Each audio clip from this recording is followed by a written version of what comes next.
चलिए, good morning to all of you. तो बिना कॉपी पेन ही आए हो क्या आप? हैं? क्या ऐसा लगता है कि बिना कॉपी पेन अपन सेमिनार अटेंड कर लेंगे? हैं? किस किस के पास नहीं कॉपी पेन? पेन तो होगा सर, कॉपी ऐसे तो गलत बात है। हैं? क्या? अच्छी बात तो नहीं है ये, है भाई? This is not a good thing.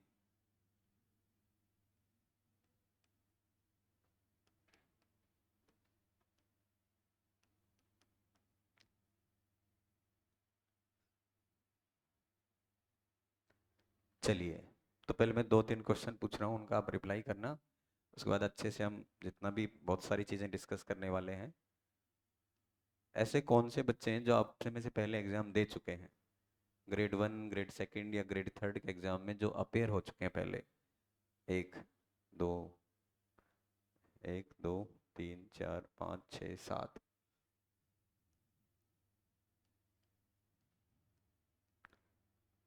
ऐसे कितने जिन्होंने एग्जाम दिया ही नहीं है अभी तक?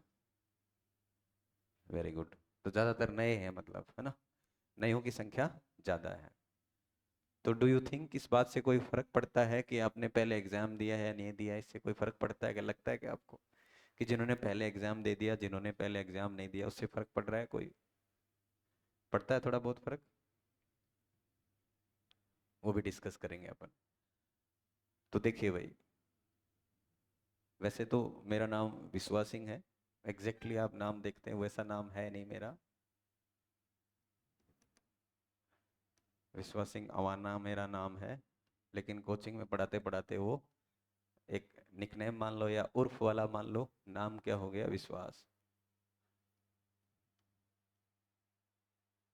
ठीक है।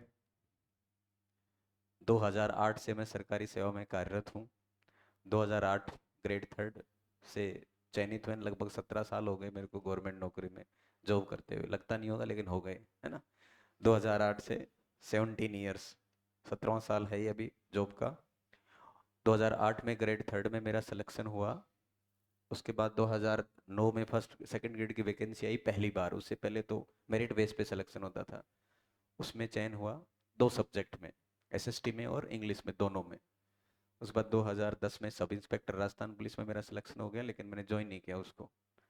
2011 में school lecturer all Rajasthan third rank मेरी आई। 2012 में आरएस में कोऑपरेटिव इंस्पेक्टर लग गया, एक्साइज इंस्पेक्टर कोऑपरेटिव 13 वाले में।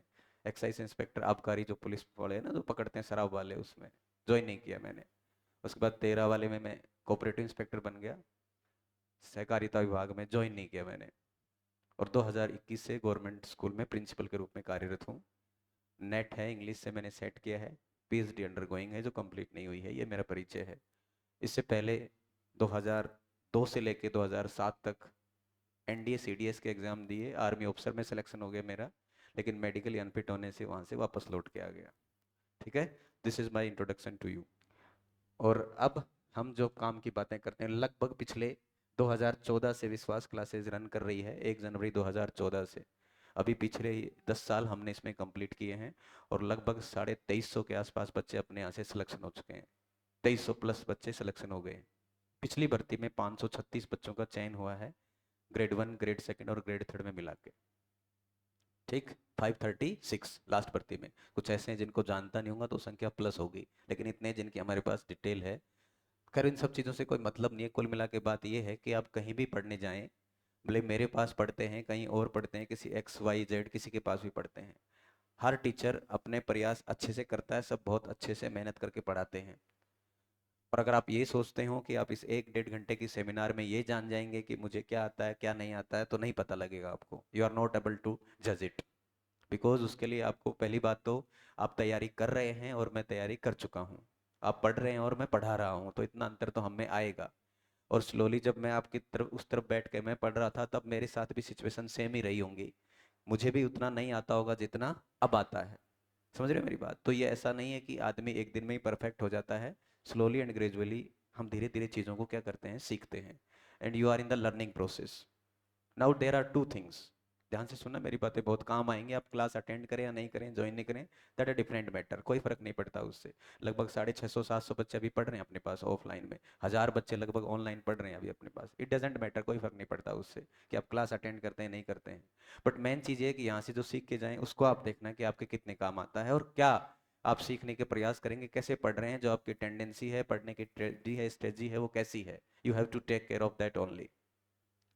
तो अगर आप यहाँ से कुछ चीज़ें समझने का प्रयास करेंगे तो सबसे पहले तो ये है कि जब भी आप किसी एग्जाम की तैयारी में उतरें तो दो बात आपको सबसे पहले करनी है।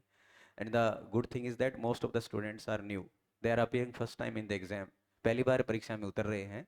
तो सबसे इंपॉर्टेंट चीज़ ये है कि आपके सामने ये है कि बिल्कुल ब्लाइंड चीज़ है, इसको आपको खोलना है आपके सामने यहीं, और खोल के उसको चीज़ों को तैयार करना है। तो मेरा सबसे इम्पोर्टेंट बात जो आपको कहनी है, सबसे पहली इंपॉर्टेंट चीज़ जो मैं किसी भी स्टूडेंट के साथ हर सेमिनार में और हर क्लास में मैं कहता हूँ, सबसे पहला और सबसे इम्पोर्टेंट चीज़ है आपका syllabus, the most important thing. बहुत सारी जगह, बहुत सारे इंस्टीट्यूट्स में हो सकता है, कोई मेरे इंस्टीट्यूट में भी एक आधा बच्चा ऐसा होता होगा कि जो सिलेबस को नहीं देखता होगा, लेकिन मेरी पहली शर्त यही है कि क्लास में बैठेंगे आप तो सिलेबस आपको याद होगा। यानी इसका मतलब जब तक आपको सिलेबस नहीं पता है कि आपका सिलेबस क्या है, पूरा टॉपिक पढ़ जाते हैं, 7-7 महीने, 8-8 महीने पूरे बैच पढ़ते हैं, एंड फिर भी आपको ये नहीं पता होता कि सिलेबस क्या है, कि मैंने क्या पढ़ा है, मेरा क्या छूट गया syllabus. If you are not aware about this thing, it mean your preparation is not going on right path. तो सबसे पहला काम जो करना है, इस सिलेबस को आपको रटना है अच्छे से। समझ रहे हो मेरी बात? जिसको सिलेबस याद है, समझना उसकी आधी लड़ाई, यानी आप तो 20% मान लो, उसका 20% काम वही हो गया अगर आपको सिलेबस अच्छे से ध्यान में है। समझ रहे हो? तो पहला काम आज जाके ये करना कि आज 1 2 3 दिन, जितने भी दिन लगे, आपके सिलेबस के जितने भी कंपोनेंट हैं, जो जो भी आपका कंटेंट है, it should be on your tips, वो आपको पूरा याद होना चाहिए अच्छी तरह से। बोलो, करोगे याद? बोलो। हर हाल में आपको सिलेबस ऐसे आपको पता होना चाहिए कि मेरे पहले पार्ट में क्या क्या टॉपिक है, बी पार्ट में क्या है। जैसे पार्ट बी में आगे मान लो आप सेकंड ग्रेड, तो आपको पता होना चाहिए कि मेरे टॉपिक पहला बेसिक सेंटेंस पैटर्न है, दूसरा मेरा टॉपिक एमएचएम है, तीसरा फ्रेज एनालिसिस है ना, चौथा आपका रीडिंग कॉम्प्रिहेंशन है, पांचवा फोनेटिक सॉरी आपका पोइट्री अप्रिसिएशन है, छठा forms and figure of speech वाला है, सातवां पीरियड्स, आठवां मोमेंट है, और नाइन्थ इंडियन राइटिंग इंग्लिश। आपको पता होना चाहिए, नो के नो पॉइंट। और इंडियन राइटिंग इंग्लिश में कौन कौन से मेरे पास राइटर हैं, 15, मुझे पता होना चाहिए। आप रट के तो देखो, आपको आनंद आएगा, आपको कॉन्फिडेंस बूस्टअप होगा। So first of all you have to learn and cram your syllabus. जैसे मैं भी आपको याद करवाऊंगा कैसे याद करना है, लेकिन आपको याद करना है। पहला काम सबसे पहला क्या करना है, सिलेबस याद करना है। करोगे? करना ही है आपको, ठीक है। इसको एज ए गुरु मान लो या बड़े भाई के नाते मान लो, कैसे भी, ये मेरी एडवाइस है। You have to take care this advice positively if you want to move on right path. तो ये पहला काम करना है कि हमें सिलेबस को क्या करना है, तैयार करना है। गेट बंद कर दो, स्लाइड कर दो गेट को, ठीक है बस, हाँ। तो आपको क्या करना है, पहला काम सिलेबस को तैयार करना है, ठीक। तो सिलेबस आपने देख लिया। जब आपने सिलेबस देखा, तो सिलेबस देखने के बाद आपको ये डिसाइड करना है कि मुझे कोचिंग करनी है या नहीं करनी। ध्यान से समझना मेरी बात। जरूरी नहीं कि आप कोचिंग करें ही। मैं तो बिल्कुल भी नहीं कहता हूं कि आपको कोचिंग करना ही करना है, जरूरी नहीं, इट इज नॉट नेसेसरी। दूसरा काम कि मुझे क्लास लेनी है या नहीं लेनी, इसका पता कैसे लगेगा? आपने सिलेबस देखा, तो कुछ चीजें आपको उसमें से पहले पता लग जाएंगी, मेरी पढ़ी हुई या नहीं पढ़ी हुई है। इसमें दो प्रकार की बातें होती हैं। सपोज करो आज मुझे एग्जाम नहीं देना है, और मैं आपका सिलेबस देख लूँ बाई चांस, तो मुझे लगता है अच्छा टेंस पढ़ रखे हैं, ओके पढ़ रखे हैं, नरेशन पढ़ रखा है, वॉइस पढ़ रखा है, क्योंकि मुझे परीक्षा देनी ही नहीं है। तो ऐसे लगता है पढ़ा हुआ तो सब भी है, ऐसा कौन सी चीज नहीं पढ़ी हो आपको बताओ। आपने बाबर का नाम तो सुना ही है, अकबर का भी नाम सुना होगा, आपने शाहजहां का भी नाम सुना है, लेकिन नाम सुनने से काम नहीं होता है। नाम सुनने से काम नहीं है। इसका मतलब अगर आपको एग्जाम देना है तो सिर्फ नाम नहीं सुनना है, उसके क्या क्या अंदर डीपली जाना है, हमें पता लगना चाहिए कि मेरे को एक टॉपिक वास्तव में आता है कि नहीं आता है। और वास्तव में आता है कि नहीं आता है, इसकी जानकारी प्राप्त करने के लिए आपके पास पीवाईक्यूज हैं। कहीं दूर जाने की जरूरत नहीं, किसी किताब को, कहीं नोट्स, कहीं किसी के पास की कॉपी पढ़ के देख लो, वहां देख लो, नहीं है। पिछले साल का पेपर उठाओ, उसको सोल्व करके देख लो, पता लग जाएगा आपको अपनी औकात का कितने हैं हम। समझ रहे मेरी बात? सिलेबस देखा, सिलेबस के बाद पुराने क्वेश्चन हल करके देख लो, पता लग जाएगा पिछले साल का एक ही पेपर कि मुझे वास्तव में आता है या सिर्फ ऊपर ऊपर से आता है, देखने में आता है। टेंस तो छठी क्लास का बच्चा भी जानता होगा। अगर आप छठी में पढ़ के आए, 8वीं में टेंस तो 6 से पढ़ रहे हैं, आजकल तो चौथी 5वीं में पढ़ने लग गए। तो उसके बाद आप सिलेबस के बाद पीवाईक्यूज पे जाएंगे। तो आप जब क्वेश्चन हल करेंगे तो आपको ये समझ में आ जाएगा कि मुझे क्वेश्चन आते हैं या नहीं आते। कि मान लो मेरे पार्ट फर्स्ट में ग्रामर वाले पार्ट में 15 या 16 टॉपिक जो वो हैं, 9 टॉपिक ग्रेड सेकंड के सेकंड पार्ट में, 7 तीसरे पार्ट में है, क्या मुझे 32 जितने भी टॉपिक हैं इन सब के क्वेश्चन में हल कर पा रहा हूँ या नहीं कर पा रहा हूँ। अगर आपको ये लगता है कि आप उन क्वेश्चनों को अच्छे से हल कर पा रहे हैं तो फिर आपको कोचिंग करने की कोई नीड नहीं है। इसी बात है। तो कौन बताएगा कि आपको कोचिंग करनी है कि नहीं? कोई पड़ोसी थोड़ी बताएगा। इसका मतलब आप सिलेबस देखें, सिलेबस के बाद में एक पुराना पेपर हल करें और पुराना पेपर हल करके देख लें। अगर उसमें से आपको आधे टॉपिक भी नहीं आ रहे हैं, 3 टॉपिक भी नहीं आ रहे हैं, 4 भी नहीं आ रहे हैं, तो भी आपको क्लास अटेंड करनी है हर हाल में। क्योंकि लड़ाई एक एक नंबर की है। एक नंबर की भी छोड़ो, एक एक पॉइंट की है। अगर मैं आपसे ये कहूं कि मेरा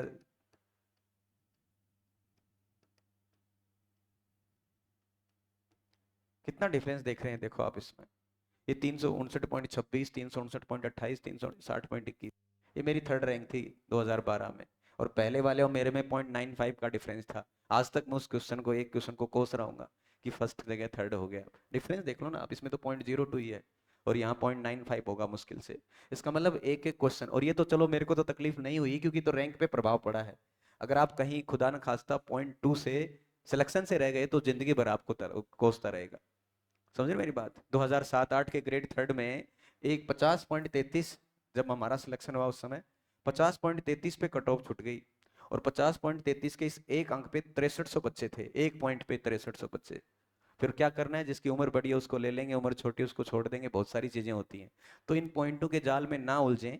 इसलिए हमें सबसे इंपॉर्टेंट काम ये करना है कि कुल मिला के हमें ये डिसाइड करना है इन दो चीजों से कि मुझे कोचिंग करनी है या नहीं करनी है।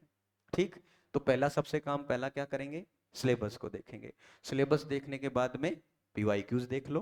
और इन पीवाईक्यूज देखने के बाद में आप डिसाइड करो कि आपको कोचिंग करनी है या नहीं करनी है।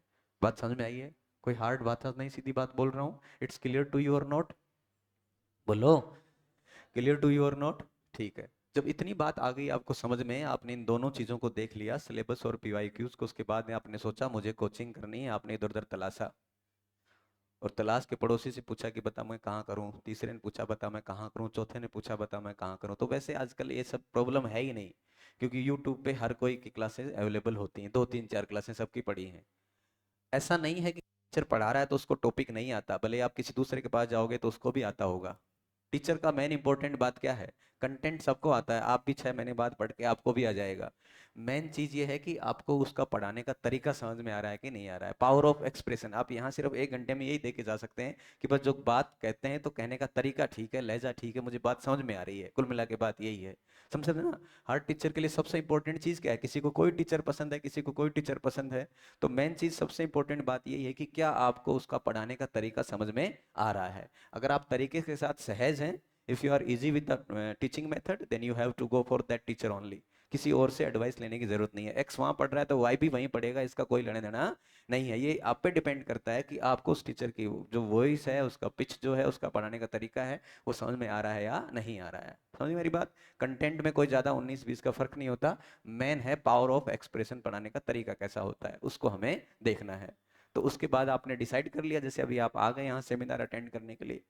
अब जब आप यहाँ सेमिनार अटेंड करने के लिए आए हैं, इसका मतलब मैं आपको यहाँ 2 बातें बता रहा हूँ कि सिलेबस को अब हम जज कैसे करेंगे। अभी आपके पास सिलेबस है, मैं आपको सिलेबस को बाइफरकेट करके दिखाता हूँ। पहले ग्रेड सेकंड वाला सिलेबस डिस्कस करते हैं, फिर बाद में ग्रेड 1 वाला करेंगे। अगर आप इस ग्रेड सेकंड के सिलेबस को देखते हैं,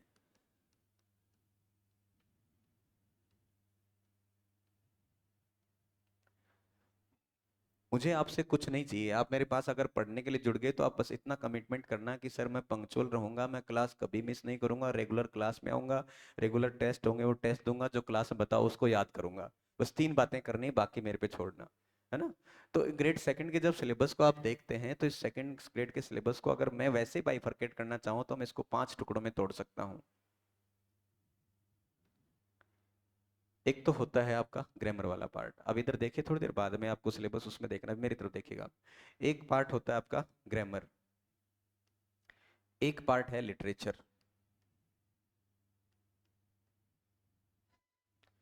एक पार्ट है मेथड यानी टीचिंग मेथड, टीचिंग मेथड्स, एक है आपका वोकैब और एक है फोनेटिक्स। अगर आप मोटे रूप से सिलेबस को देखते हो तो this syllabus can be bifurcated under 5 points. एक आपका सिलेबस क्या है?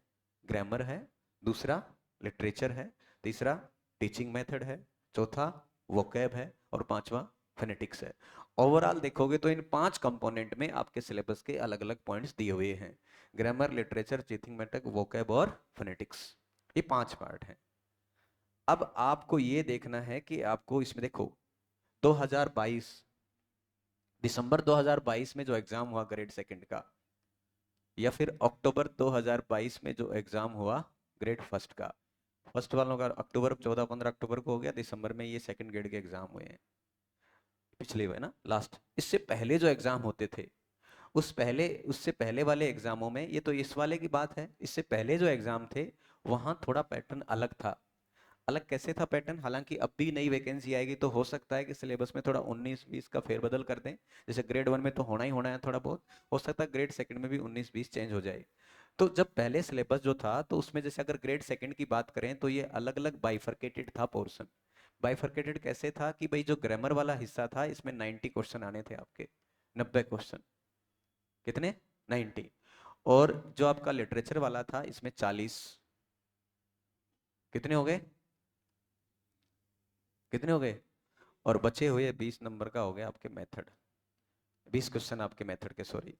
कुल मिला के 150 क्वेश्चन और एक क्वेश्चन 2 नंबर का, तो कितने का हो गया? 300। तो यहां से क्या समझ में आ रहा है कि भाई ग्रामर जो थी वो हमारे पास 180 नंबर की थी और जो लिटरेचर थी वो केवल 80 नंबर की थी। तो मोटे मोटे रूप से ये था कि आप ग्रामर को अच्छे से कर लो, लिटरेचर सॉरी टीचिंग मेथड भी हो जाए और थोड़े थोड़े अपनी लिटरेचर भी हो जाए तो काम चल जाता था। ऐसे था भाई, बिल्कुल 100% था कि 90 आने तो 90 आते ही थे क्वेश्चन किसके? ग्रामर के।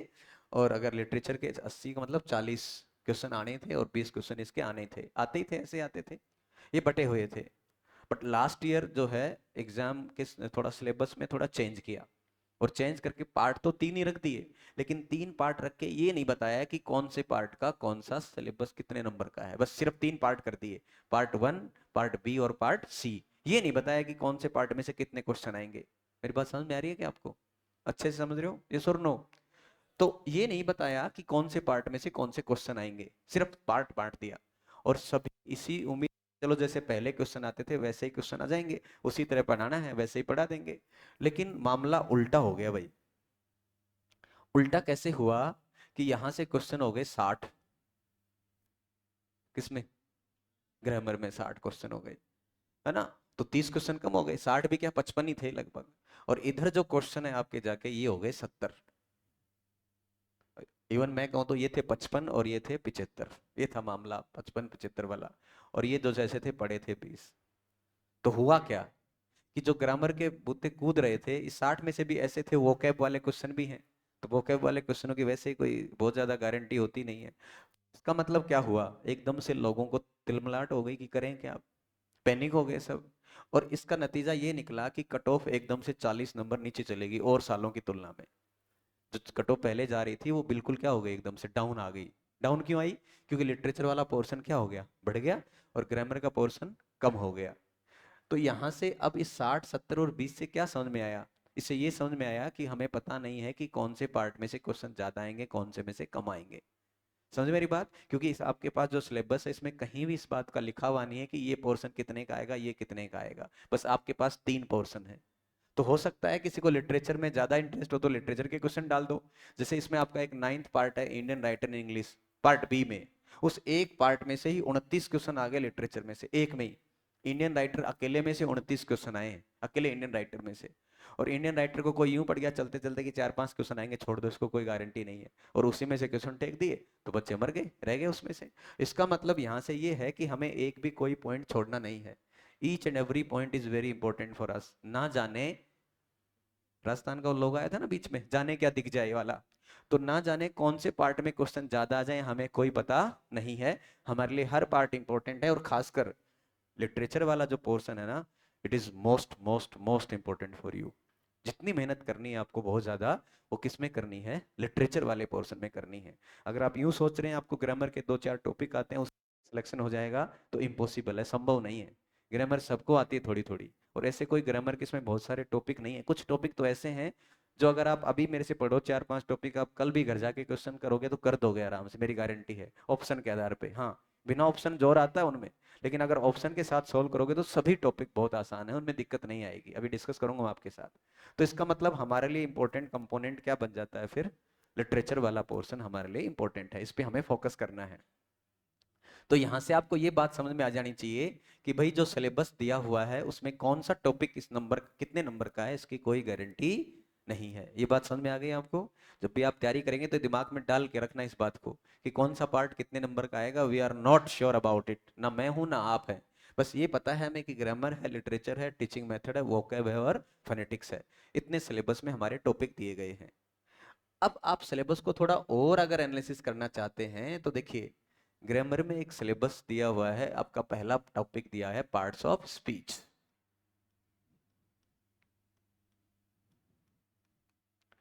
पार्ट्स ऑफ स्पीच, पहले पार्ट्स ऑफ स्पीच में, पार्ट्स ऑफ स्पीच पता है आपको 8 होते हैं, सबको पता है, आप जानते हैं। और पार्ट्स ऑफ स्पीच में 8 चीजें हैं, होती हैं, जैसे आपका नाउन होता है, एक आपका प्रोनाउन होता है, एक आपकी वर्ब होती है, एक आपका एडवर्ब होता है, एक आपका एडजेक्टिव होता है, प्रीपोजिशन होता है,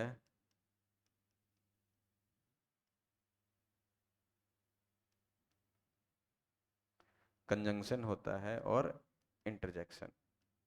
कुल मिला के आपके पास कितनी चीजें हैं, 8 हैं। इस 8 में से अगर आप स्पेशली सिलेबस में देखोगे, पार्ट्स ऑफ स्पीच वाले पार्ट में,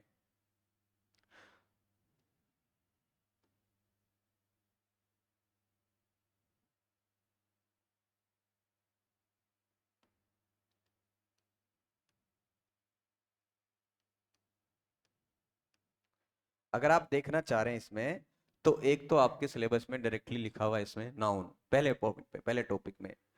एक लिखा हुआ है वर्ब, तीसरा है एडवर्ब और चौथा है एडजेक्टिव। यानी पार्ट्स ऑफ स्पीच के पहले टॉपिक में आपके सेकंड ग्रेड के सिलेबस के पहले पॉइंट पे 4 टॉपिक लिखे हुए हैं। नाउन है, वर्ब है, एडवर्ब है और एडजेक्टिव है। समझ गए? तो इसका मतलब क्या नहीं है आपके सिलेबस में, पार्ट्स ऑफ स्पीच वाले हिस्से से प्रोनाउन नहीं है, कंजंक्शन भी नहीं है, इंटरजेक्शन भी नहीं है। प्रीपोजिशन अलग से टॉपिक दिया हुआ है, एक अलग से पार्ट्स ऑफ स्पीच में नहीं देखे, प्रीपोजिशन अलग से लिखा हुआ है टॉपिक। तो अब हमारे पास ये 4 टॉपिक हैं, और इसमें से सबसे इंपॉर्टेंट टॉपिक आपके लिए है एक वर्ब। ये वर्ब वाला टॉपिक इंपॉर्टेंट क्यों है? क्योंकि वर्ब खुद तो अपने आप में टॉपिक है ही, इससे बहुत सारे टॉपिक और भी हैं जो इससे जुड़े हुए हैं। और जब भी हम वर्ब पढ़ेंगे तो उस वर्ब के साथ बहुत सारे टॉपिक क्लियर हो जाते हैं। इस वर्ब को देखोगे तो सबसे पहले तो खुद वर्ब अपने आप में एक टॉपिक है, जो आपके पार्ट्स ऑफ स्पीच में दिया हुआ है वर्ब। ठीक है, एक टॉपिक वर्ब जो कि खुद पार्ट्स ऑफ स्पीच में है। दूसरा, आपको पता है आप वर्ब पढ़ते हैं कहाँ, टेंस में, यानी correct form of the verb पढ़ेंगे तो वहां भी आपका टॉपिक है वर्ब। ठीक है। तीसरा, अगर आप वर्ब को पढ़ना चाह रहे हैं तो तीसरा जो टॉपिक है आपका वो दिया हुआ है इसमें कंडीशनल सेंटेंस। तो कंडीशनल सेंटेंस भी एक तरह से किससे जुड़ा हुआ है, वर्ब और टेंस से संबंधित है। उसके अलावा एक टॉपिक दिया हुआ है आपके मॉडल्स।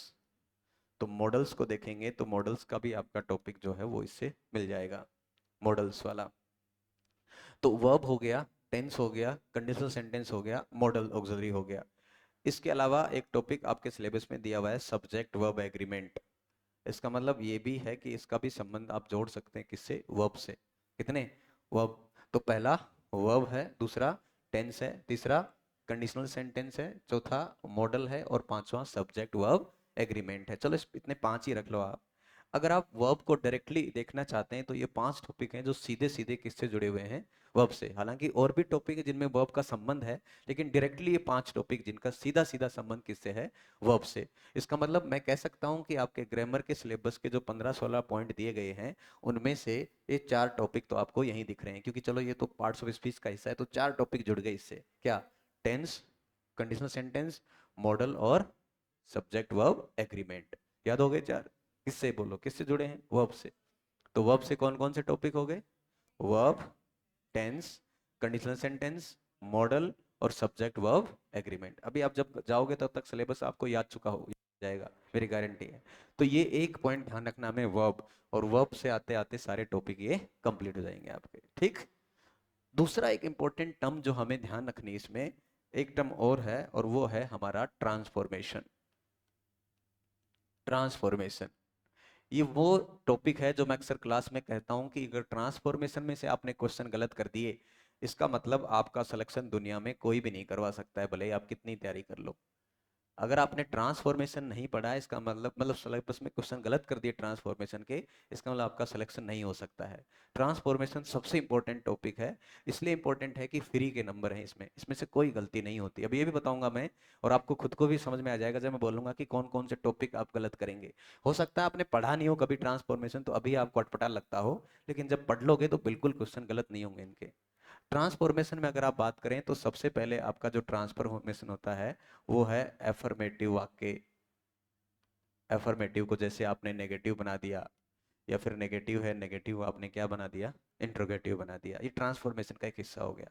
सकारात्मक को नकारात्मक, नकारात्मक प्रश्नवाचक, ठीक।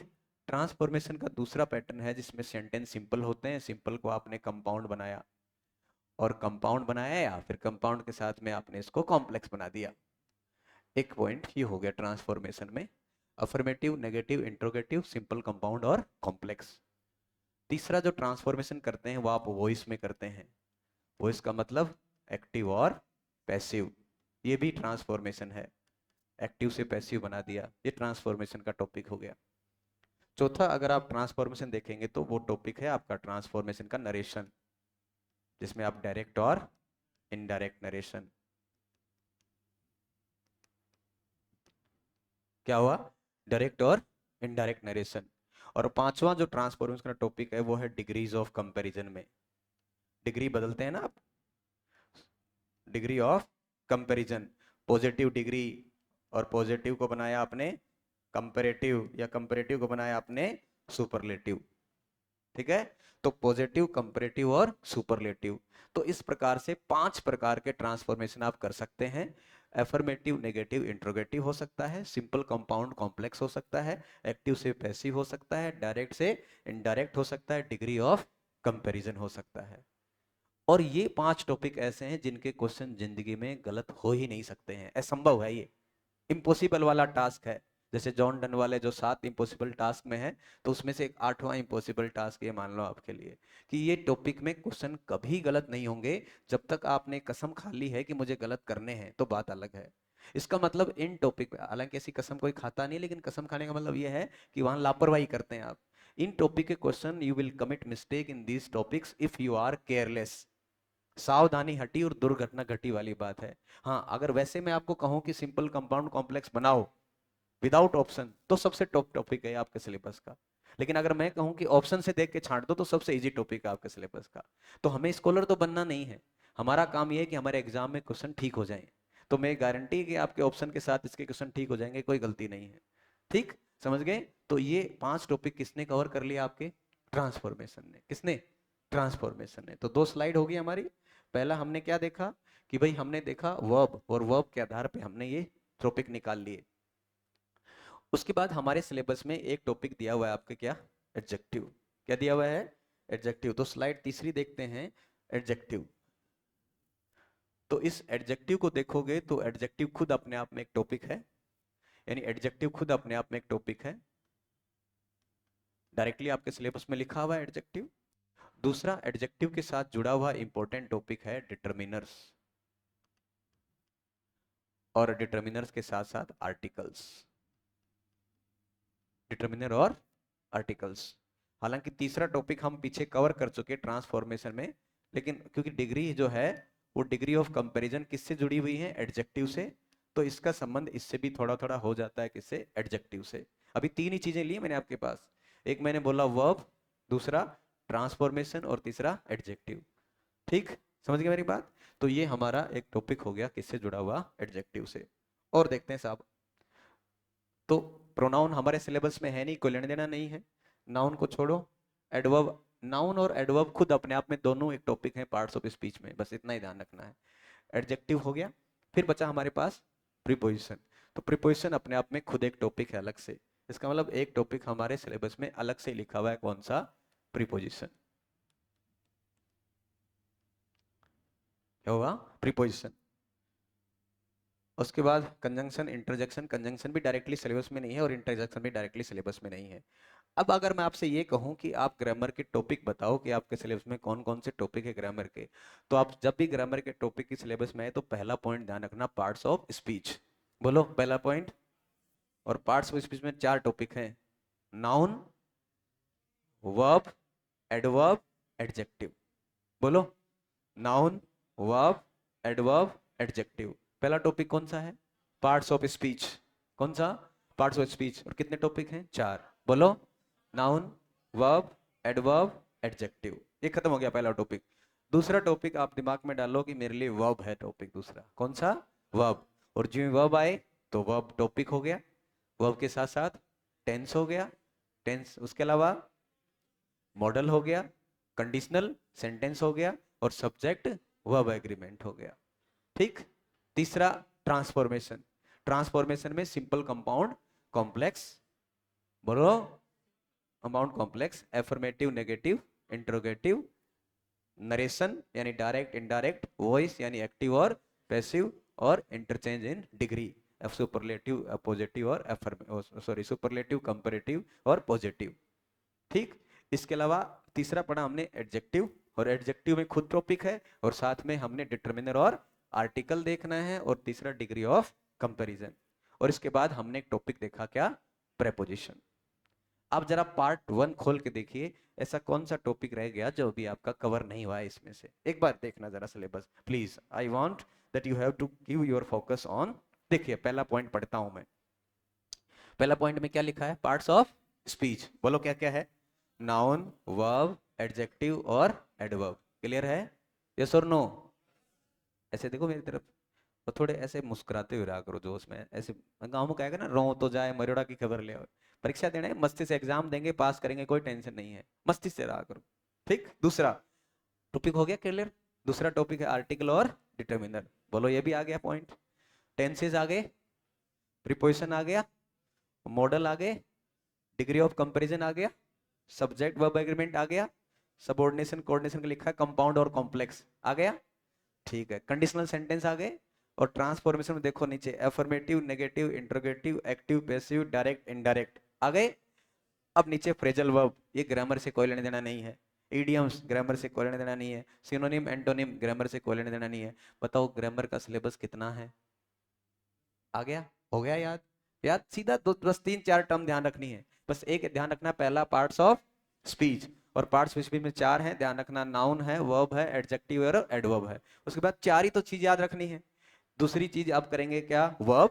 और वर्ब में 5 चीजें ध्यान रखना। फिर आप जाओगे किसके ऊपर? वर्ब के बाद में किस पे? ट्रांसफॉर्मेशन। ट्रांसफॉर्मेशन में 5 चीजें ध्यान रख लोगे, फिर एक एडजेक्टिव और एक प्रपोजिशन, आपका सिलेबस कंप्लीट है, हो जाएगा उसमें से। ठीक, समझ गए? ये आपका सिलेबस है ग्रामर का। अब मैं आपको बता रहा हूं यहां से इंपॉर्टेंट बात अगली। मेरी बात समझ में आ रही है कि आपको नहीं आ रही? अच्छे से आ रही है? ठीक है। अगली बात ये बताना चाह रहा हूं मैं आपको कि कौन कौन से टॉपिक ऐसे हैं जिसमें क्वेश्चन गलत नहीं होते। तो मैंने आपको पहले कहा है कि ये वाली जो स्लाइड देख रहे हो आप, इसके क्वेश्चन कभी भी गलत नहीं होते हैं, मेरी गारंटी है आपसे। क्योंकि क्या होता है कि कोई ना कोई चीज ऐसी है जिसको आप पकड़ के क्वेश्चन ठीक कर देते हैं। वर्ब देख के ठीक कर दोगे, प्रोनाउन देख के ठीक कर देते हो, कुछ ना कुछ चीज ऐसी जिसको देख के ये ठीक हो जाते हैं क्वेश्चन। तो इन 5 टॉपिक में कोई ज्यादा टेंशन करने की जरूरत नहीं, यहाँ से आपसे क्वेश्चन ग्रामर का गलत नहीं होगा। कितने टॉपिक में? 5। कौन कौन से? Affirmative, negative, interrogative, simple, compound, complex, voice, narration और डिग्री ऑफ कंपेयर। मेरी गारंटी है किसी भी हाल में गलत नहीं होगा क्वेश्चन यहाँ से। इनमें कोई संभावना नहीं है गलत होने की। किसमें? ट्रांसफॉर्मेशन में। बस ये है कि आपको थोड़ा एक बार कॉन्सेप्ट समझना है और कैसे क्वेश्चनों को हल करना है वो हमें समझना है। Otherwise these topics are very simple for you and I am very much hopeful that you will give right answer for these questions। तो आपको इसमें दिक्कत नहीं आएगी। ठीक है साहब। उसके बाद ये स्लाइड है आपकी, इसमें से जैसे सब्जेक्ट वर्ब एग्रीमेंट है तो ये नियम है, रटने वाली चीजें हैं, ध्यान रख लेंगे तो इसमें भी क्वेश्चन गलत होने की संभावना नहीं है। मॉडल, अच्छा अब बचा कंडीशनल सेंटेंस, ये भी हो जाते हैं, इसमें भी ज्यादा दिक्कत नहीं है। तो फिर बचा क्या? तो भाई ध्यान रखना, 4 टॉपिक ऐसे हैं ग्रामर में जो आपको ऊपर नीचे करेंगे ग्रामर वाले पार्ट में। और मेरी गारंटी है, मैं आज आपको लिख के दे रहा हूं कि इसके अलावा आप कहीं भी नहीं पछताएंगे। और उन 4 टॉपिक में पहला टॉपिक है डिटर्मिनर्स। भले आप करके देख लेना पुराना पेपर, अगर आपको समझ में नहीं आए। ये मैं आपको मेरे अनुभव से बता रहा हूँ, पढ़ाने के अनुभव से और एग्जाम देने के अनुभव से। एक जो पहला टॉपिक जहां गलतियां करते हैं आप, वो है डिटर्मिनर एंड आर्टिकल। दूसरा टॉपिक जहां आप गलती करेंगे वो है आपका मॉडल्स। मॉडल्स। तीसरा टॉपिक जहां आप गलती करेंगे वो है प्रेपोजिशन। और चौथा टॉपिक जहां आप गलती करते हैं टेंस, और टेंस में भी स्पेशली क्वेश्चन आपको पता है, correct form of the verbs. ये मैं आज आपको लिख रहा हूं, भले आप अपने याद रखना इनको, और जब एग्जाम दे के आओगे तो मैं बता दूंगा आपको कि गलत कहाँ हुए। सर वो प्रिपोजिशन समझ में नहीं आई, पता नहीं कौन सी आ गई, बाकी तो ठीक है। इसके अलावा ग्रामर में कोई भी ऐसा टॉपिक नहीं है इन 4 टॉपिक के अलावा जहां आप गलती करें, है ही नहीं टॉपिक, कचरा है सब। जहां आप मिस्टेक करते हैं वही 4 ही टॉपिक हैं: determiner and article, model auxiliary, preposition and correct form of the verb. और जब मैं नया बैच पढ़ा रहा हूँ या क्लास स्टार्ट करता हूँ, इन 4 टॉपिक को ही पढ़ाता हूँ सबसे पहले। मेरे क्लासों की शुरुआत ही होती है प्रीपोजिशन से। पहला टॉपिक मेरा प्रीपोजिशन होता है, दूसरा मॉडल होता है, तीसरा सब्जेक्ट वर्ब एग्रीमेंट होता है, और चौथा डिटर्मिनर एंड आर्टिकल। इनको इसलिए पढ़ाते हैं स्टार्ट में ताकि आपका भूत उतर जाए इनमें से और आप क्वेश्चनों को हल कर लो। ठीक है, जो भी नया बैच होता है स्टार्ट में यही टॉपिक पढ़ाते हैं 4। और इन टॉपिक को इसलिए भी स्टार्ट में पढ़ाते हैं कि इन टॉपिक का दूसरे टॉपिक से संबंध नहीं होता है डायरेक्टली। तो नए बच्चे जुड़ते हैं बैच में, उनको तकलीफ ना हो, दिक्कत नहीं आए। तो आपका पूरा जो फोकस है ग्रामर में, वो इन 4 टॉपिक पे फोकस करना। ये 4 टॉपिक आपके लिए प्रॉब्लम क्रिएट करेंगे, 100% करेंगे, मेरी गारंटी है इस बात की। लेकिन जब हम पढ़ लेंगे उसके बाद भी, आप ये नहीं है कि 100% ठीक कर दूंगा, ऐसा कोई नहीं कह सकता, मैं खुद भी नहीं कह सकता कि प्रपोजिशन का क्वेश्चन आए 100% ठीक हो जाएगा। लेकिन अपन एक 99% तक हमारे पास चीजें संकलित हो जाती हैं, तो हम क्वेश्चन सही करने की संभावनाएं हमारे पास बढ़ जाती हैं, प्रोबेबिलिटी। प्रिपोजिशन जैसे कुछ फिक्स प्रिपोजिशन आ गए, आप कितनी याद कर लो, कोई पूछ लेगा क्या करोगे आप बताओ। नहीं आ जाती, कोई भी आ गया आपको नहीं पता, मान लो अटॉन आ गया, ATONE, अब आपको नहीं पता अटॉन के साथ क्या प्रपोजिशन। ब्लाइंड आ गया, मान लो ब्लाइंड के साथ अब क्या लगेगा आपको नहीं पता वर्ड, तो इसका मतलब ये थोड़े से टॉपिक, इन पे आपको मेहनत ज्यादा करनी होती है। तो मुझे लगता है कि ग्रामर वाले कॉन्सेप्ट में आपको समझ में आ गई होगी कि आपको ग्रामर में कौन से टॉपिक पे फोकस करना है और कौन सा टॉपिक ग्रामर में हमारे लिए इंपॉर्टेंट है। आया कि नहीं आया? यस और नो?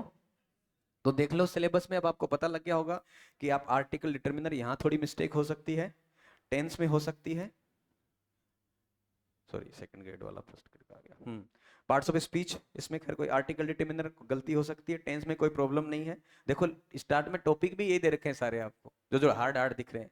आर्टिकल डिटर्मिनर 2 नंबर पे है, 3 नंबर पे टेंस है, 4 पे प्रीपोजिशन है और 5 पे मॉडल है। यानी स्टार्ट के 5-4 टॉपिक मान लो आप, तो 2, 3, 4 और 5, बस यही है ग्रामर आपकी मेनली। अब डिग्री ऑफ कंपैरिजन में कोई गलती करने के होते हैं क्या यार? इनमें कोई गलती नहीं होती है, सब्जेक्ट वर्ब कोई मिस्टेक नहीं है।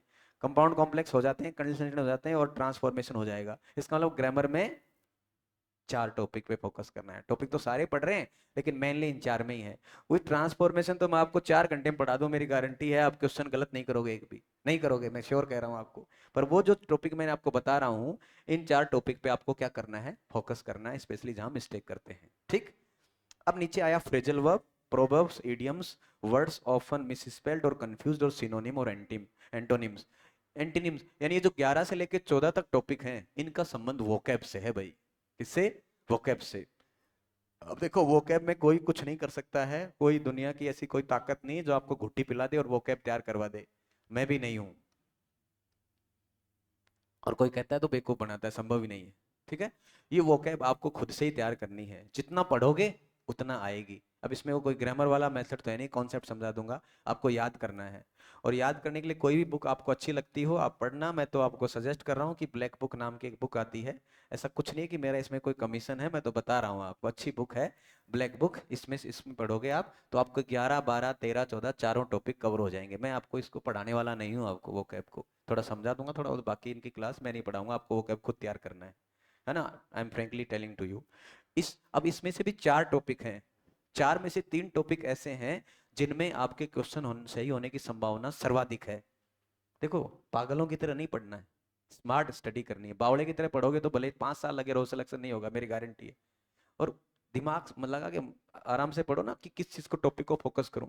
अब इसमें 4 टॉपिक हैं, एक सिनोनिम है, एक फ्रेजल वर्ब है, एक इडियम्स है, देख रहे हैं ना आप, और वर्ड्स लॉन्गली स्पेल्ड है। इसका मतलब फ्रेजल वर्ब लिमिटेड है, रट लो ना उनको, याद हो जाएंगे अपने आप। फ्रेजल वर्ब्स को रट लो, सबसे पहले फ्रेजल वर्ब से स्टार्ट करो कि मैं 2 महीने में फ्रेजल वर्ब खत्म कर दूंगा, मेरी बात खत्म। 2 महीने में मैं इडियम्स खत्म कर दूंगा, मेरी बात खत्म। और 2 महीने में वर्ड्स रॉन्गली स्पेल्ड खत्म कर दूंगा, आराम से हो जाएंगे। चौथा जो मामला है सिनोनिम एंटोनिम, वो बड़ा अखंड भारत वाला सीन है, उसका उसका कोई लेना देना नहीं है। इसका मतलब अब आप सिनोनिम एंटोनिम को लेके बैठ गए 6 महीने तक और इन 2-3 टॉपिक को टच ही नहीं किया, तो मर जाओ भले, ना सिनोनिम सही होने ना वो तीसरे सही होने। इसका मतलब पहले जब आपके तीनों टॉपिक तैयार हो जाएं,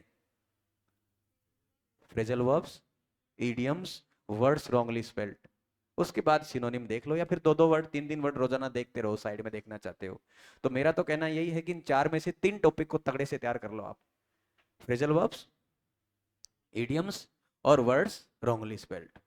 तो 2-3-4 क्वेश्चन वो कैप के गलत होंगे तो हो जाएंगे, कोई फर्क नहीं पड़ रहा हमें। 300 में से 300 नंबर तो चाहिए नहीं। और फिर भी जैसे पुराने सिनोनिम एंटोनिम आए वो देख लेना, तो ये आपका मैटर इससे तैयार हो जाएगा, समझ गए।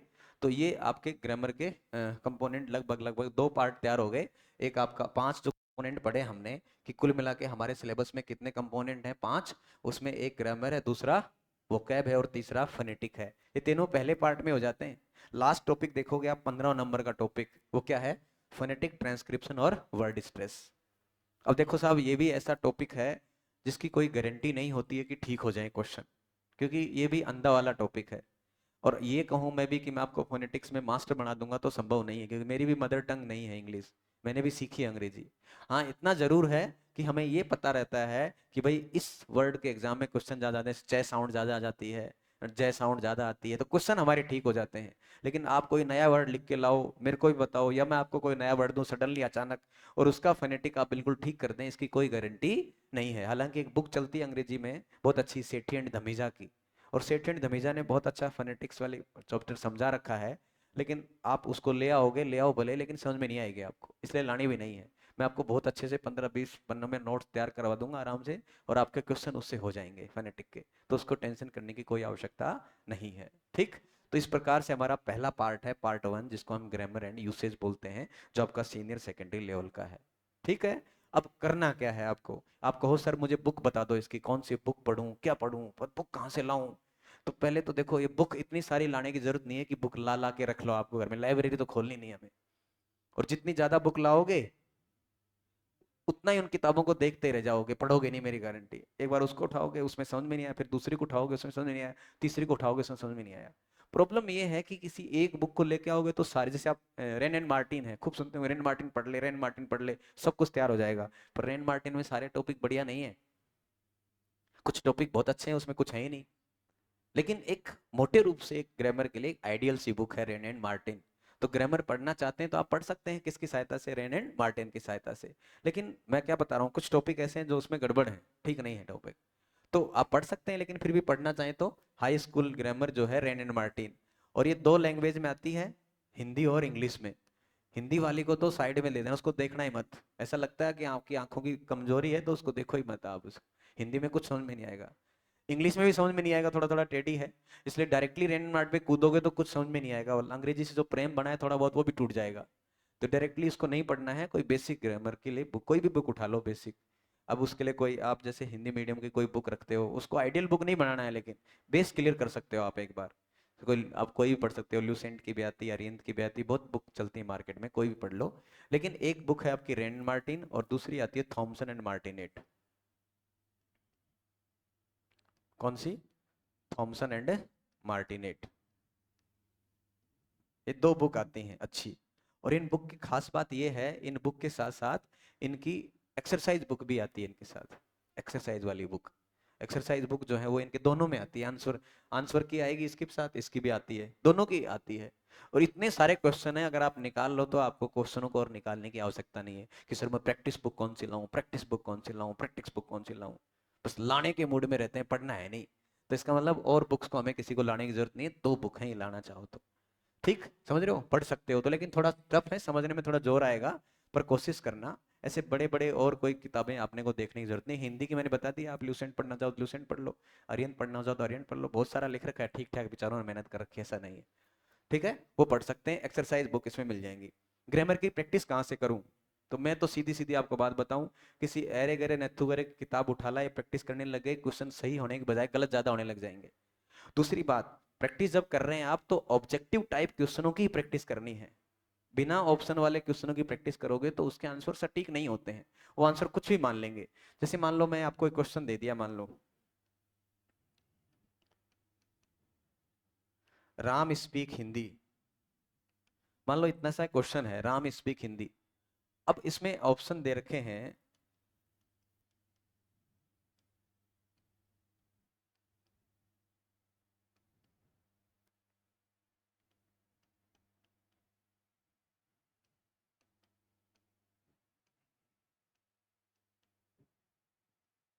चार ऑप्शन दे दिए इसमें, राम ब्लैंक स्पीक हिंदी। अब ये है play, or playing, have played. तो आपको पता है हैव प्लेड हो नहीं सकता कि राम बहुवचन नहीं है, एक वचन है। आर प्लेइंग भी नहीं हो सकता क्योंकि राम सिंगुलर है। अब दो बच गए आपके पास, प्लेड और प्ले। प्ले भी नहीं हो सकता क्योंकि राम क्या है, एक वचन है, तो प्ले के साथ एस लगना चाहिए था, इसलिए प्ले भी संभव नहीं है, प्लेज हो जाता हो जाता। तो आपके पास क्या बचा आंसर, प्लेड हो गया। अगर वैसे इसका आंसर देखो विदाउट ऑप्शन, तो यहां तो आंसर मैं प्लेज ही कर दूंगा, प्लेज हो जाएगा। समझ रहे हो? तो ये डिपेंड किस पे करता है, ऑप्शन पे। तो आपको एग्जाम में क्वेश्चन भी कैसे देने हैं, ऑप्शन वाले। इसलिए तैयारी भी हमें किससे करनी है, ऑप्शन वाले क्वेश्चंस की। अब सवाल यह है कि फिर ऑप्शन वाले क्वेश्चन लाएं कहां से? तो इधर उधर कहीं भटकने की आवश्यकता नहीं है। सबसे बेस्ट और सबसे आसान तरीका है, लगभग 6000 क्वेश्चन है पुराने आरपीएससी के, अधीनस्थ बोर्ड आरपीएससी के जितने भी एग्जाम हुए हैं, first grade, second grade, third grade, junior accountant, LDC, RS, जितने भी एग्जाम हुए हैं सबके क्वेश्चन निकाल डालो आप। हर टॉपिक पे लगभग लगभग 300-400 क्वेश्चन मिल जाएंगे आपको, मेरी गारंटी है। और उन क्वेश्चनों को हल करने के बाद किसी की कोई प्रैक्टिस कहीं कहीं आवश्यकता नहीं है, कुछ भी जरूरत नहीं है। तो आपको करना क्या है कि इन दो किताबों से आपने ग्रामर पढ़ी या कहीं भी आपने ग्रामर पढ़ी, उसके बाद एक काम और करना है, और वो काम करना है पीवाईक्यूज, प्रीवियस ईयर क्वेश्चन हल कर दो, आपका काम हो जाएगा। इससे ज्यादा ऊपर पताल आसमान फाड़ने की जरूरत नहीं है। समझ गए मेरी बात? क्लियर है? पुराने क्वेश्चन लाएंगे कहाँ से, नेट से डाउनलोड कर दो, मिल जाएंगे। नहीं तो मार्केट में बहुत सारे पब्लिशर्स ने अपनी किताबें निकाल रखी हैं प्रीवियस ईयर क्वेश्चन के नाम से, बहुत सारों ने निकाल रखे, दिशा वाले निकाल रखी, और भी बहुत सारी है। और सबसे खास बात यह कि टॉपिक वाइज क्वेश्चन और दे रखे हैं अगले ने, कि ये प्रीपोजिशन के पुराने क्वेश्चन आए हुए, ये मॉडल के पुराने क्वेश्चन आए हुए, सब मिल जाएंगे आपको। और उन क्वेश्चनों को आप हल कर लो, आपका कंटेंट तैयार है, रेडी है, जरूरत नहीं है। ये तो तब है जब आप क्लास में नहीं जुड़ रहे हैं। अगर आप क्लास अटेंड करेंगे यहाँ मेरे पास, इसका मतलब आपको इन दोनों बुक को भी ज्यादा कोई पढ़ने की आवश्यकता नहीं है। इन दोनों का कंटेंट मैंने इकट्ठा करके नोट्स बना रखे हैं अच्छे से, जो आपको लिखवा दूंगा। और खूब सारे आपको हाँ पीवाईक्यूज तो तब भी हल करना है आपको। और उसके बाद क्लास जब टेस्ट होते हैं क्लास में, उन टेस्टों को देना, आपका पोर्शन तैयार हो जाएगा, कोई दिक्कत नहीं आएगी। I am assuring you about it, मैं आपको अश्योर कर रहा हूँ, उसमें कोई प्रॉब्लम आने वाली नहीं है। समझ गए मेरी बात? क्लियर है? तो ये तो बातचीत होगी हमारी किसकी, ग्रामर की, ये तो ग्रामर का कंटेंट हो गया। अब जाते हैं दूसरा पार्ट बी में, और पार्ट बी हमारे लिए बहुत इंपॉर्टेंट है।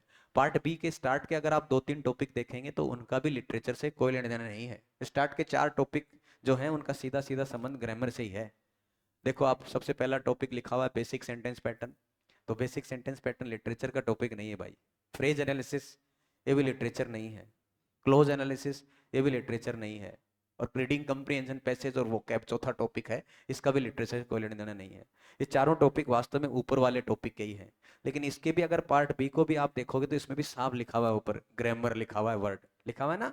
पार्ट सेकंड में भी जब सिलेबस स्टार्ट होता है तो वहां ग्रामर लिखा हुआ होगा, लिखा हुआ है कि नहीं लिखा हुआ? ग्रामर यूसेज एंड लिटरेचर ऐसे होगा। तो ये ग्रामर यहाँ डाली क्यों? एक्चुअली ये वो ग्रामर है जिसका 12th के लेवल तक कोई काम नहीं है।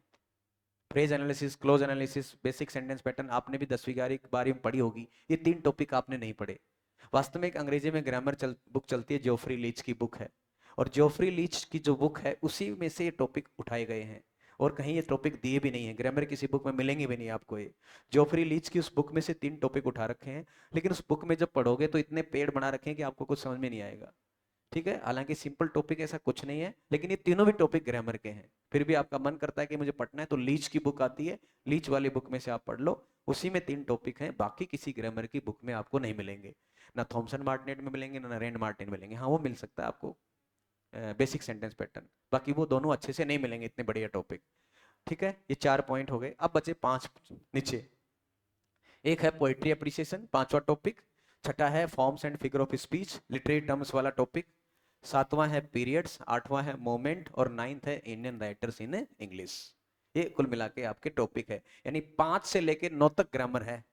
और आप सोचो 5 से लेके 9 तक ग्रामर है, मतलब टोटल 5 टॉपिक हैं, 5 6 7 8 9। इन 5 टॉपिक में से ही पिछली बार 80 क्वेश्चन आ गए, केवल इन 5 में से। 75 से 80 क्वेश्चन जो लिटरेचर की बता रहा हूं, इनमें से आए सारे क्वेश्चन। अब लिटरेचर इतना अथाह है। नेट वेट का एग्जाम दिया कभी आपने? नेट या सेट का इंग्लिश में नहीं दिया? जब कोई बच्चा, जो कहते हैं दुनिया का, इंडिया का सबसे टफ एग्जाम या तो आईएएस का या अंग्रेजी में नेट पास करना है। और आईएएस से भी टफ है अंग्रेजी में नेट पास करना, अगर नेगेटिव मार्किंग लगा दें उसमें तो। ये थोड़े बहुत पास कर लेते हैं इसलिए करते हैं कि नेगेटिव मार्किंग नहीं है। कारण क्यों? कि लगभग आप ऐसा समझिए कि ज्यादा नहीं तो मोटे मोटे रूप से 600 700 तो इंपॉर्टेंट राइटर हैं। और हर राइटर की 100 किताबें होंगी। तो 600 इंटू 100 कर लो आप, कितने होता है? काउंटिंग नहीं होगी आपसे। उसके अंदर, किताबों के अंदर उनके कितने करेक्टर हैं, और उस करेक्टर ने किसने कौन सी लाइन कही है।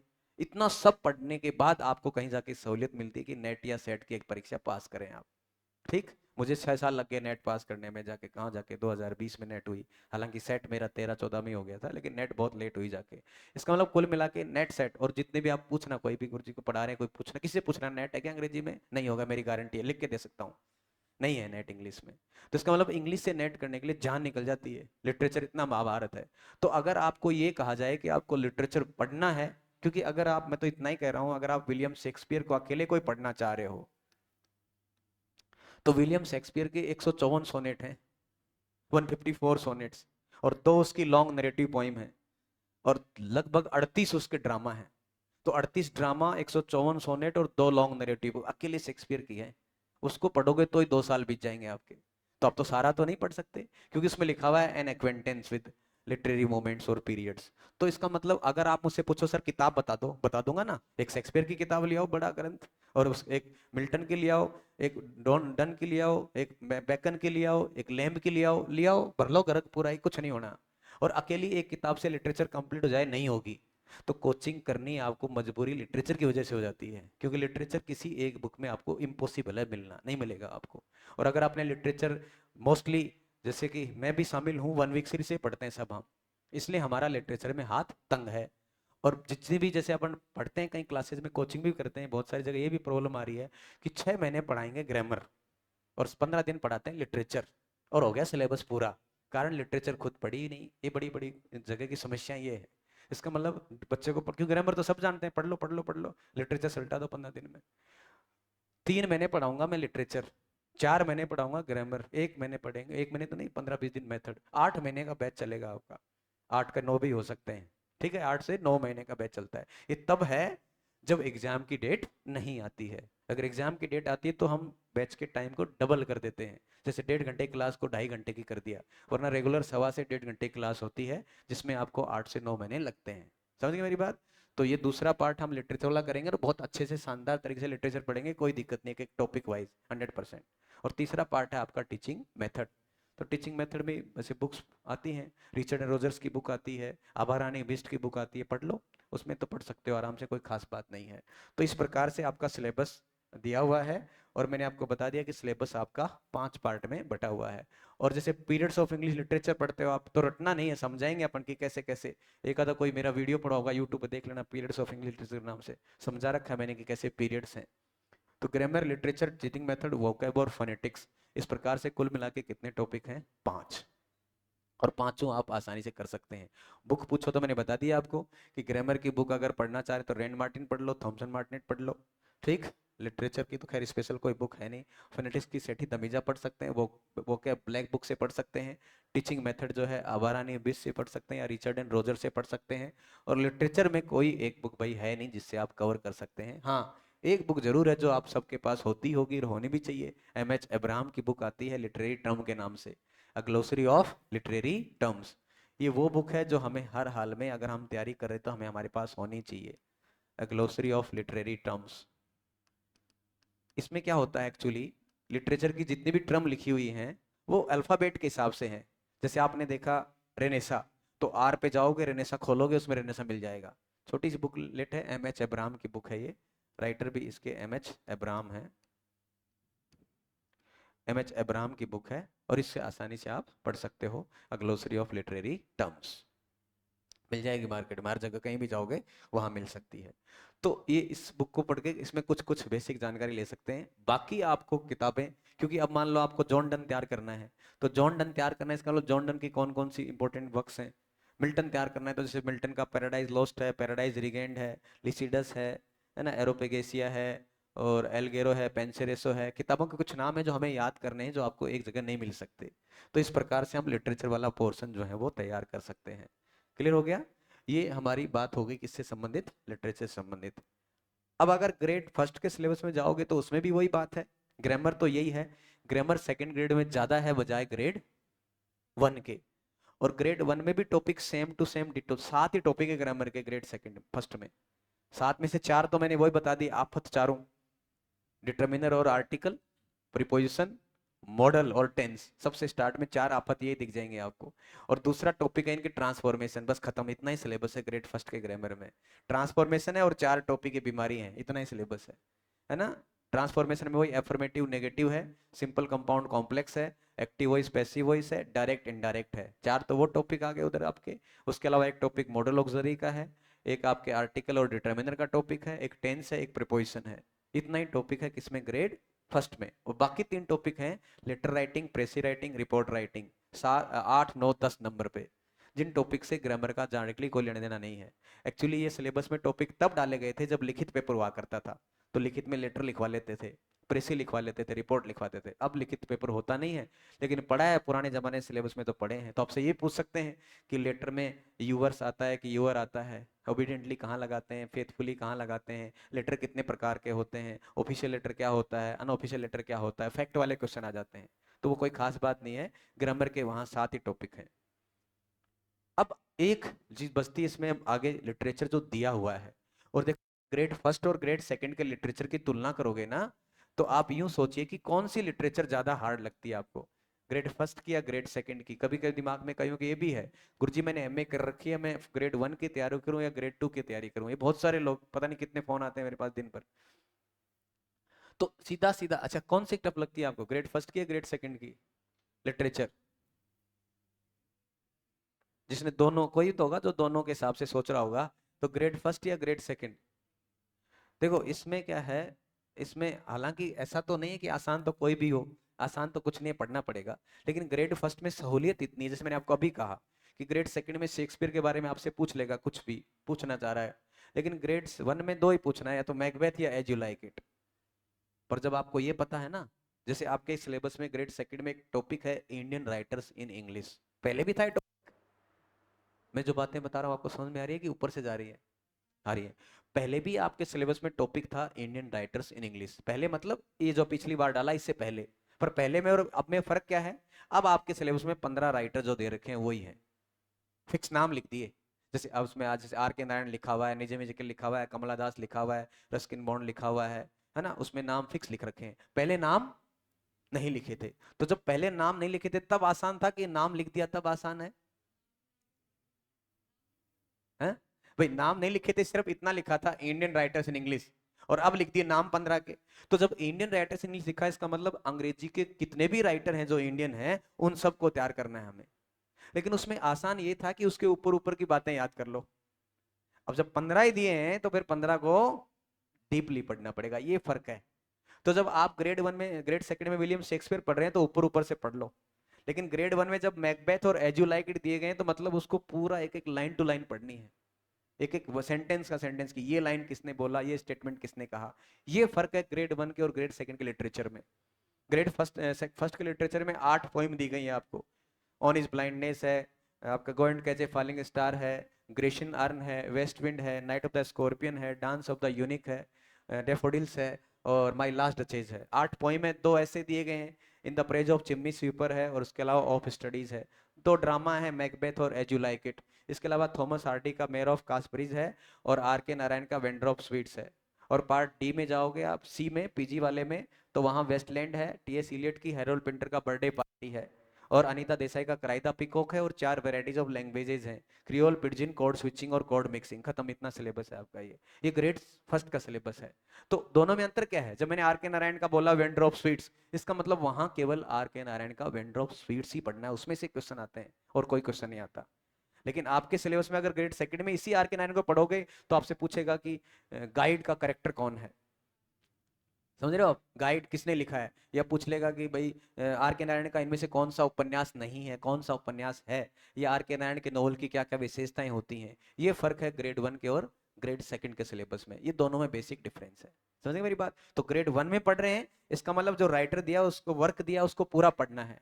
और ग्रेड सेकंड की लिटरेचर पढ़ रहे हैं, इसका मतलब हमें उसमें उसमें हर आपके पॉइंट में लिखा हुआ है, भले छठा पॉइंट हो, सातवां हो या आठवां हो, सब में एक वर्ड लिखा हुआ है, एन एक्वेंटेंस। और एक्वेंटेंस का मतलब होता है परिचय, यानी ऊपर ऊपर की जानकारी आपको होनी चाहिए उसकी, ये उस लिटरेचर में आप पढ़ना चाह रहे हैं। समझ मेरी बात। तो इस तरह से आप सिलेबस को पढ़ सकते हैं। अगर आप ग्रेड फर्स्ट की तैयारी कर रहे हैं तो आपको 8 पोइम दिए, 8 पोइम अपन लाइन टू लाइन पढ़ाते हैं, लाइन टू लाइन। दोनों ऐसे हैं, दोनों लाइन टू लाइन पढ़ाऊंगा। Macbeth, as you like it, दोनों लाइन टू लाइन पढ़ाऊंगा। वेस्टलैंड पूरी लाइन टू लाइन पढ़ेंगे। हैरोल्ड पिंटर का बर्थडे पार्ट एकदम लाइन टू लाइन पढ़ेंगे। हाँ, मेयर ऑफ कास्प्रीज क्योंकि बड़ा है उसको लाइन टू लाइन नहीं पढ़ सकते और उसमें ऐसे डिटेल क्वेश्चन आते भी नहीं है। और एक आर के नारायण का वेंडर ऑफ स्वीट्स, ये दो ऐसे हैं जिनको लाइन टू लाइन नहीं पढ़ते, बाकी सबको हम क्या करते हैं उसमें लाइन टू लाइन पढ़ाई करेंगे, स्टडी करेंगे। ठीक है। तो ये हमारा पैटर्न रहेगा। एग्जाम पढ़ाने का पैटर्न सीधा सीधा है, क्लास में आज तक ना कभी नोट्स दिए हैं ना दूंगा। क्लास में कॉपी पेन लेके आओगे, नोट्स लिखोगे, मैं लिखाऊंगा, आपको लिखते रहना है। अंग्रेजी में लिखाऊंगा, हिंदी में नहीं लिखाऊंगा। यूँ सोच के आए कि हिंदी में लिखा दो तो आप गलत जगह आए, हिंदी में नहीं लिखाऊंगा। उसका कारण मेरा ये है क्योंकि एग्जाम में क्वेश्चन अंग्रेजी में आएगा भाई। तो अगर आप यहाँ इंग्लिश लिखोगे 8-9 महीने में तो आपको समझ में आ जाएगा कि मुझे क्वेश्चन पूछ क्या रहा है। हाँ, अगर आपको ये लग रहा है कि मुझे हिंदी के नोट्स भी चाहिए तो पुराने नोट्स हिंदी के पढ़े हैं बाहर, फोटोकॉपी करवा लेना आप अपने हिसाब से। लेना चाहे तो नोट्स रिसेप्शन से दे देंगे आपको। लेकिन क्लास में नोट्स आप इंग्लिश में लिखेंगे, समझा दूंगा हिंदी में। बस और क्या चाहिए, समझना हिंदी में, लिखना अंग्रेजी में, बात खत्म। जब कोई टॉपिक पूरा होगा, जैसे प्रिपोजिशन पढ़ा, टॉपिक पूरा हो गया, उसका टेस्ट होगा।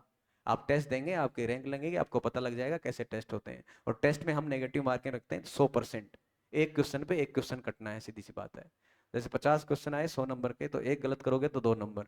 ऐसे ये नेगेटिव मार्किंग रहती है लास्ट तक, ताकि आप एग्जाम में नेगेटिव मार्किंग करना कम कर दें। ये प्रोसीजर है अपना। तो टॉपिक कंप्लीट हुआ, टेस्ट हुआ, टॉपिक कंप्लीट हुआ, टेस्ट हुआ। कुछ दिन बाद उस टॉपिक का दोबारा टेस्ट ले लेंगे। और 4-5 टॉपिक इकट्ठे हो गए तो सबके मिक्स करने लग जाएंगे। और जब सिलेबस पूरा होगा तो पूरे के टेस्ट हो जाएंगे। ये पैटर्न है। ठीक। अब रही बात ये कि मेरी तरफ से आपको पढ़ाने में कोई तकलीफ नहीं है, अच्छे से पढ़ाऊंगा, सब समझाऊंगा। शर्त ये कि आप समझना और पढ़ने के लिए आए हैं क्या। फिर आप कहोगे सब पढ़ने के लिए आए हैं और तो क्यों आए हैं। तो पढ़ने तो सभी आते हैं लेकिन सिलेक्शन सबका नहीं होता ना। समझ रहे हो क्या मेरी बात। और टोटल वैकेंसी कितनी आएंगी भाई, अब 1000-1200 खींच के मानो, आप सेकंड ग्रेड की मान रहे हो तो फर्स्ट ग्रेड की तो 250-300-400 में अटक जाती हैं। और 2000 बच्चे तो मैं ही पढ़ा दूंगा सारे, कम से कम 2-3 हजार सिलेक्शन थोड़ी हो जाएगा। इसका मतलब सब पढ़ने तो आए थे लेकिन ठीक से नहीं पढ़ाई की सबने। और रही बात कमजोर होशियार की, तो कमजोर होशियार कुछ नहीं होता, से कमजोर हूँ पढ़ने में। थर्ड डिवीजन रहा हूँ मैं तो हमेशा ही। लेकिन कभी भी टॉप 10 से रैंक नीचे नहीं आई किसी परीक्षा में, आरपीएससी की में टॉप 10 में आया हूँ 100%। किसी भी ग्रेड में जलाओ भले ही। तो वो कब है, जब आप में ललक जग जाए कि मुझे पढ़ना है, बस बात खत्म। और पढ़ना है तो पढ़ना है, फालतू बात नहीं करनी है। क्लास में आओगे तो क्वेश्चन भी पूछूंगा, फालतू बात करे तो डांट भी दूंगा।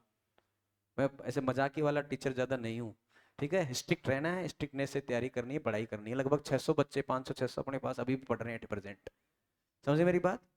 अब रही बात बैचेज की, तो बैच के टाइमिंग, बैच अभी शाम को चल रहे हैं, नया बैच चल रहा है शाम को, लगभग 1.5 महीना हो गया उसको। उसमें 10 दिन बीच में छुट्टियां हो गई, 5 दिन का रक्षाबंधन की, 5 दिन कोचिंग बंद हो गई थी, आपको पता है उसमें।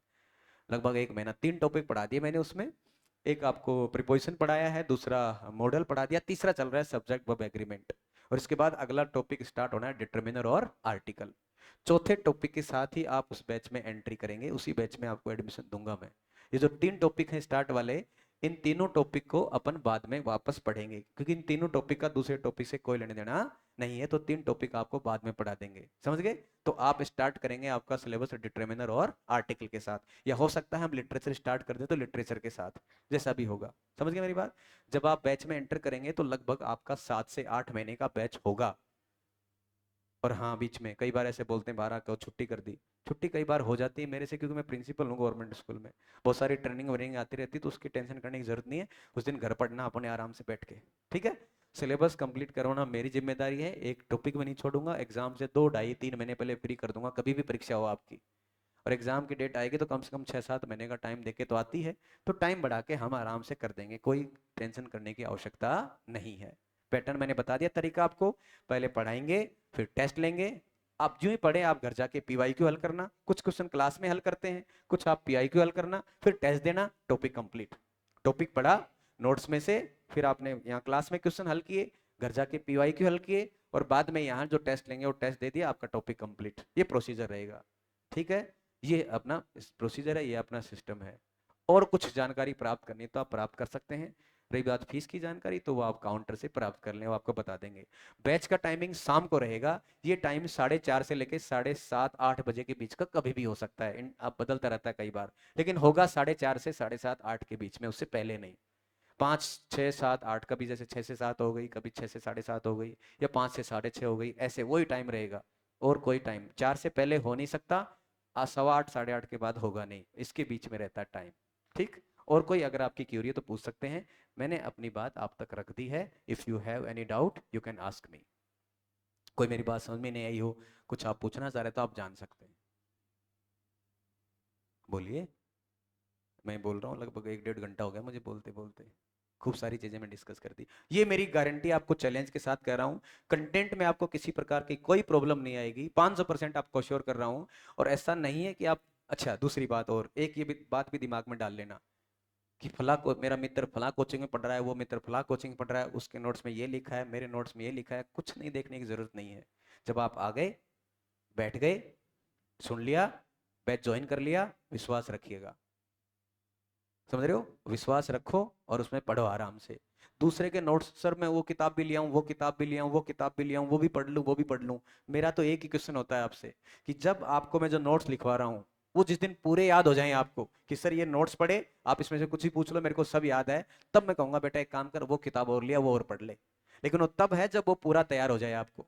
इससे कोई फायदा नहीं है कि आप 20 किताबें पढ़ लें अलग अलग, बजाय ये है कि एक किताब को ही 20 बार पढ़ लो, चीजें वही है 99%। एक आधे के चक्कर में, जैसे फर्स्ट पेपर, हाँ फर्स्ट पेपर बहुत इंपॉर्टेंट है। पिछली बार मेरी एक स्टूडेंट 256 या 258 इतने नंबर उसके सेकंड पेपर में है, फर्स्ट ग्रेड में, और फर्स्ट पेपर में फेल हो गई।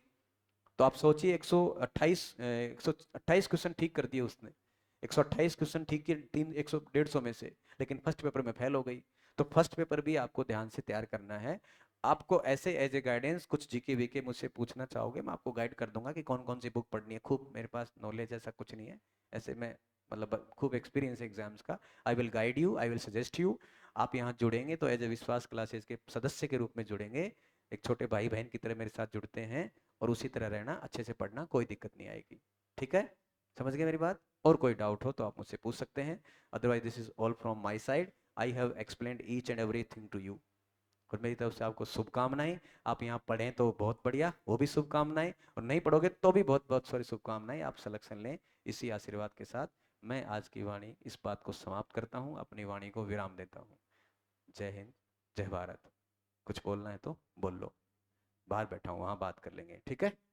पूछना, अभी क्लास का टाइमिंग का वो सब बाहर से पूछ के चले जाना, क्योंकि अभी टॉपिक चल रहा है सब्जेक्ट वर्ब एग्रीमेंट। अगर आप आना चाहो तो कल से शाम को 5:15 बजे आ जाना, उसमें बैठना क्लास में।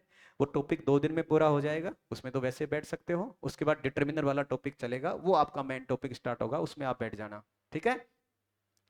3 दिन का रजिस्ट्रेशन आपका करवा के, और वो डेमो ले सकते हैं आप। और डेमो में से कुछ नहीं होता, वो तो सिर्फ कहने की बात है, डेमो आपने ले लिया बहुत होता है, डेमो से कुछ नहीं होता है भाई। ये तो बेवकूफ बनाने वाली बातें होती है ना। पढ़ना है तो पढ़ना है, नहीं पढ़ना है तो नहीं पढ़ना है, बात इतनी है, ठीक है। धन्यवाद, थैंक यू। फिर भी कोई क्यूरी, आपको शर्मा रहे हो, झिझक महसूस कर रहे हो, मन में उफान आ रहा है कोई विचार, तो बाहर मुझसे आप पूछ सकते हैं, बाहर बैठा हूँ, मैं आपकी सभी क्यूरी को रिप्लाई करने की कोशिश करूंगा। धन्यवाद, धन्यवाद।